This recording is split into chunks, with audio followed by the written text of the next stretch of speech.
Welcome, my friends, to Piano Tips and Tricks in a Minute.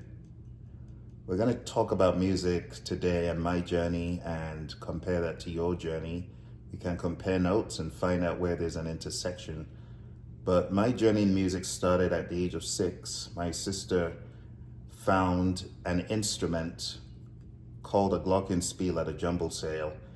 And on getting home, I realized I could play melodies on it. A glockenspiel is in this family, looks like this. This is a glockenspiel. And I realized I could play melodies like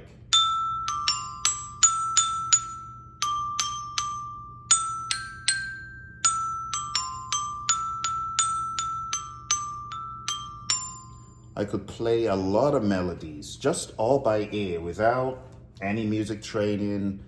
I found I could play nursery rhymes, I could play Christmas carols. My sense of pitch between the notes was very well defined, even jumping thirds and fourths and fifths. I realized, I didn't know that's what they were called at the time, but I realized I could play intricate melodies, especially the Christmas carols that had a lot of melodic movement. And that went on for a number of years, and my mom and my dad and my sisters would be like, oh wow, that's really cool. But they didn't know how I could take it up a notch. They just knew I was musical, but they didn't know what to do about it. So for many years, I would hear melodies and be able to pick them out. But I knew there was something missing. There was something that I didn't have at my fingertips. And I really couldn't explain what it was until one day I began to discover the potential to play something like this. I'll show you. I started realizing that when I played 2 notes on the glockenspiel, I could hear some frequency vibrations. That's the only way I can explain it without sounding overtly technical. But when I played things like this, you see those overtones.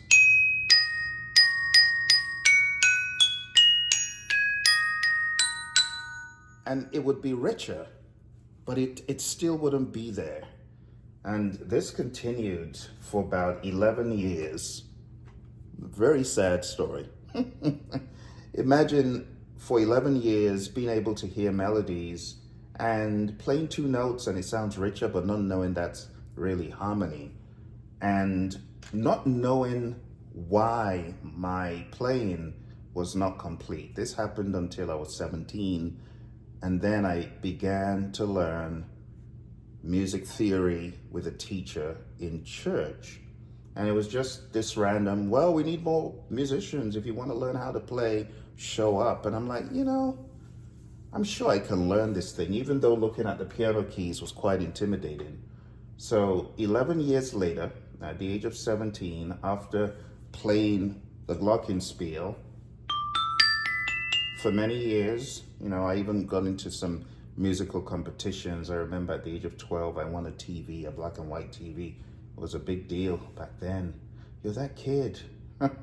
But still, nothing came of it until 17. And this is what began to change my musical perception.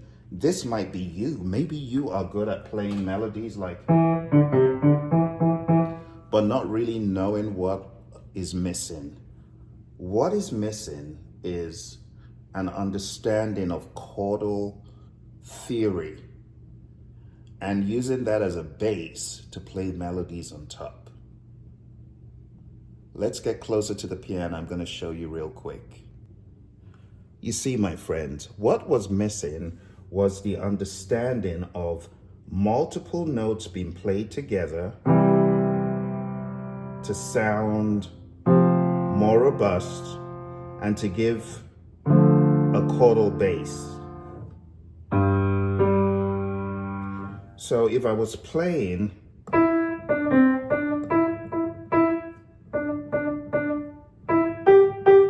that was the melody, but it needed a bass. And even when I tried my best to play with 2 fingers,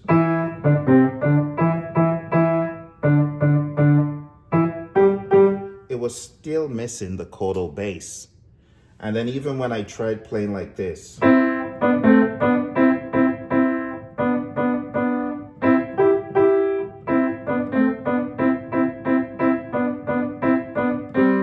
it was still missing that chordal bass. And even when I tried to game the system by playing,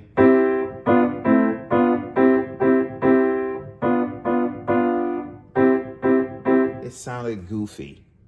So what changed the game was learning on the key of C, for example, the 1 chord, the 4 chord, and the 5 chord has been the bass to support anything happening melodically. So watch.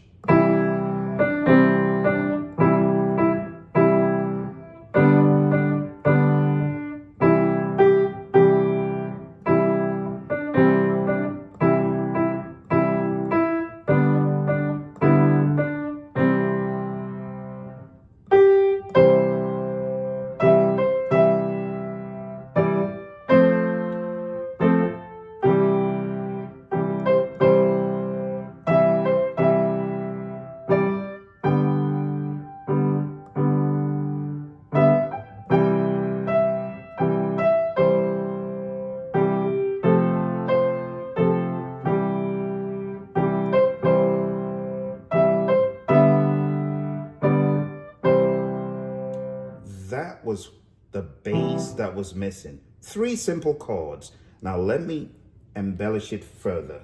Watch these 3 simple chords, C, F, and G. I'll play them with my right hand as well. Now watch how these chords could be shuffled around, substituted, manipulated, just playing chords, nothing else. C, F, G, F, C.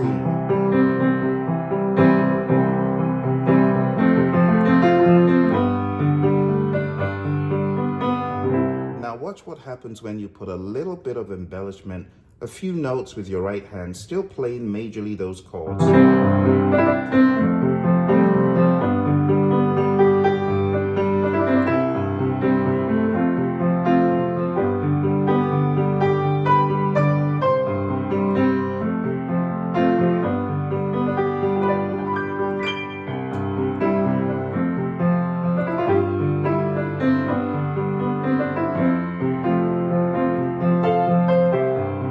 Same 3 chords, F, C, F, F,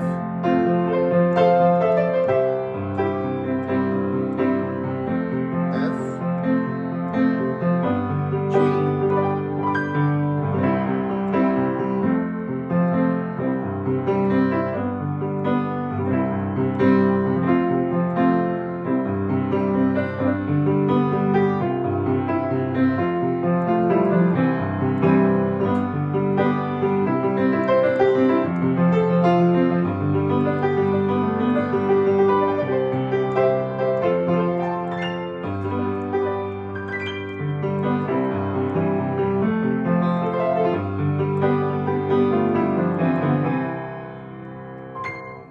C, F, and G, my friends.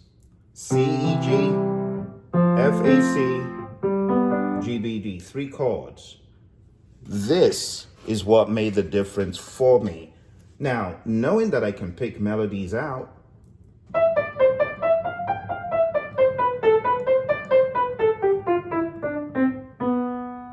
that was good, but I also had to get finger control by learning the scales.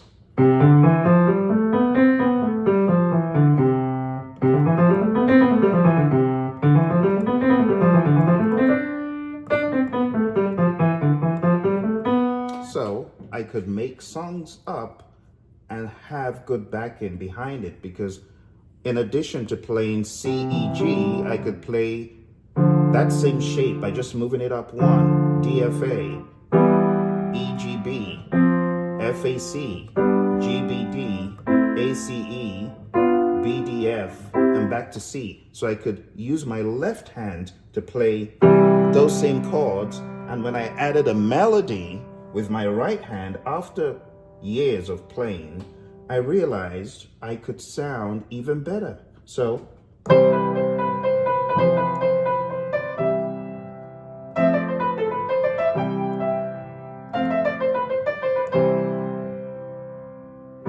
all made up at spur of the moment by being able to play scales properly.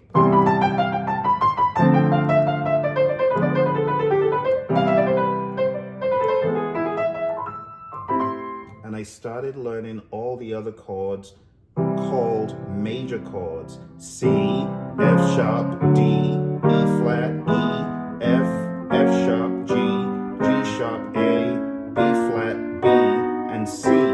So I realized if I played an accompanying scale,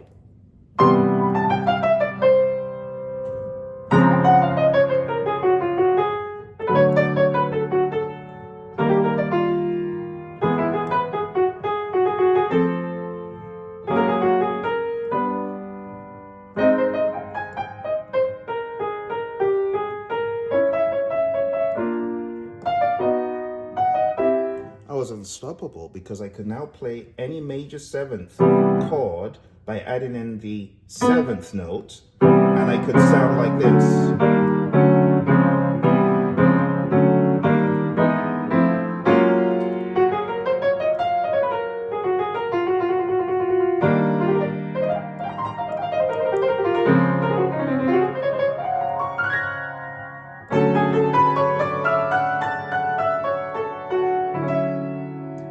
So I noticed, knowing all my major chords, major seventh chords, and major scales on all the keys was invaluable, because I realized I really liked instrumental music and jazz, and to be able to play freely without having to calculate every move, I just needed to know my scales and the notes in the scales and the key that that scale was on. And I could sound good all day long.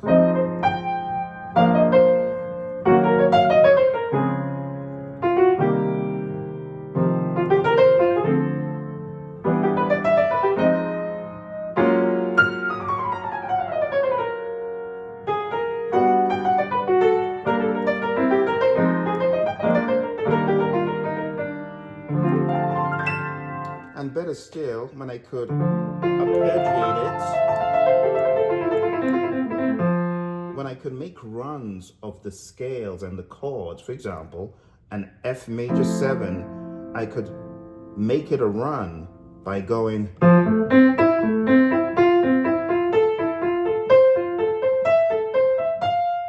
and coming down. I could do, and I realized that certain chords gave me more liberty to do this. So major 7 flat 5 gave me immense possibilities. So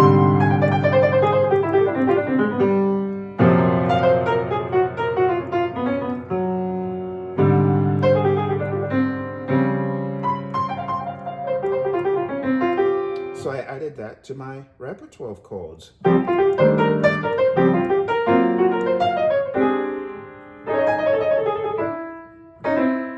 And I realized it worked really nice chromatically. So I could play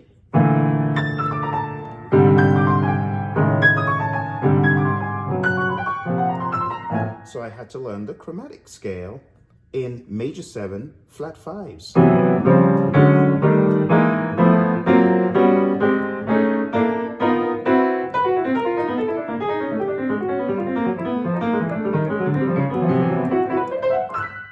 And I realized that adding that secret sauce made my dominant chords even richer. So what I mean by that is, like, instead of a G, I realized I could play an F major 7 flatted 5th with a G, and it sounded even more rich. And I could take that chromatically and go like from a C, if I was playing like a C, going up like that,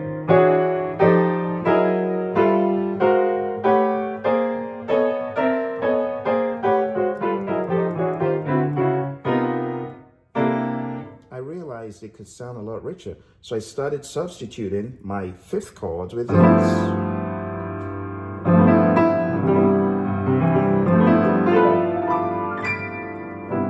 But you know what else I realized? I realized that there were certain combinations that gave me an even richer substitution for my dominant. So I could do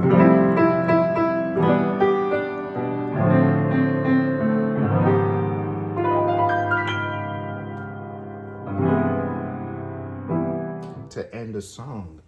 And I began adding more and more chords as time went on, more and more scales, more and more control by practicing chords, not only with my right, but with my left.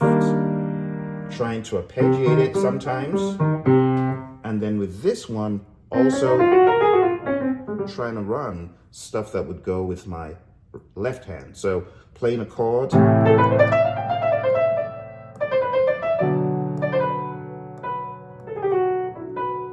I realized that I could go on for ages substituting chords and playing accompanying scales, because I had also learned the minor scales. See, you gotta learn all the minors, and this will give you even more possibilities. You gotta learn all your minor chords. So I could go from a minor to a seventh.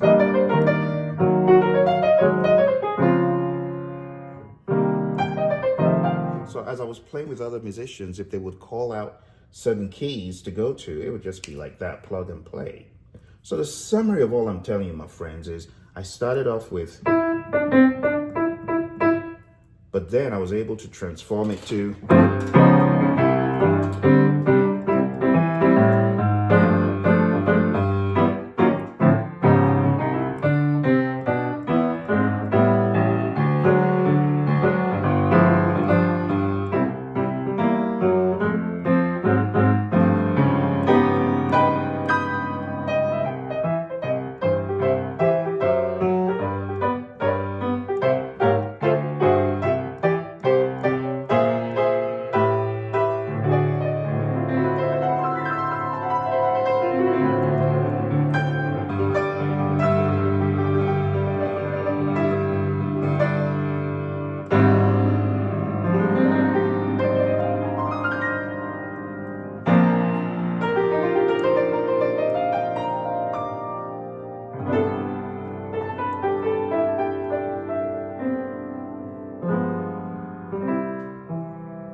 So my friend, the summary of this is, you may start off playing melodies like me on a beat up little glockenspiel or an instrument that looks like this, but that doesn't have to be the end.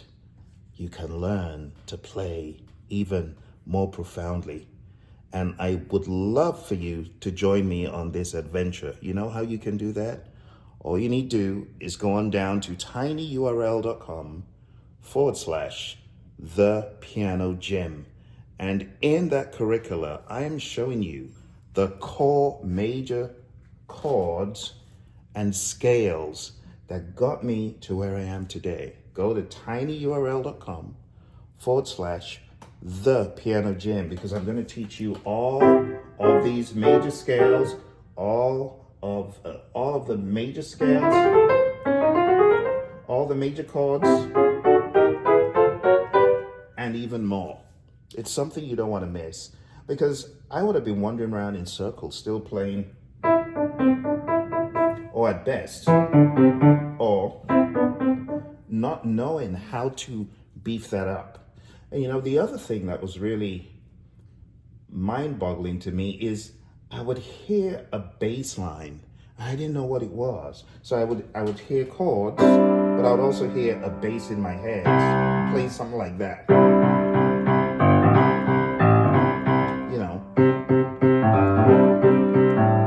I would hear that thing and I'm like, what's that? What do you even call that? It was a bass line.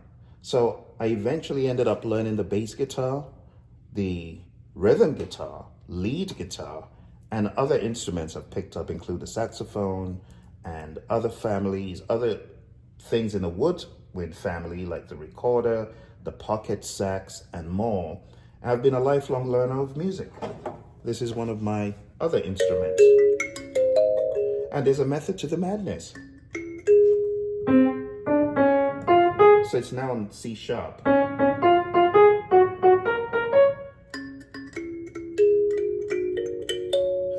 You see, so there's a method to be able to, so let me pick out something from here. And let's play it here.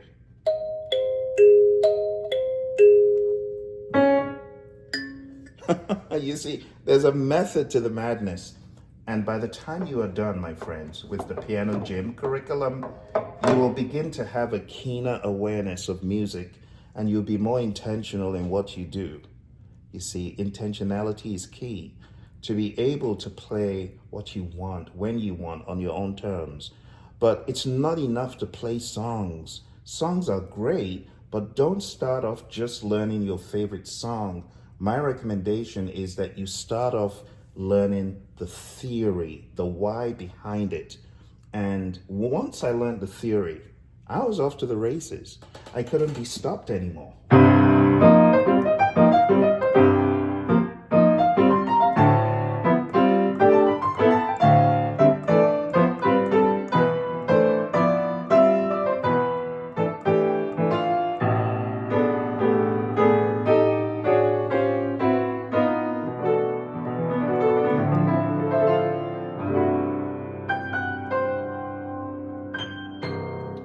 It really helps to know the theory.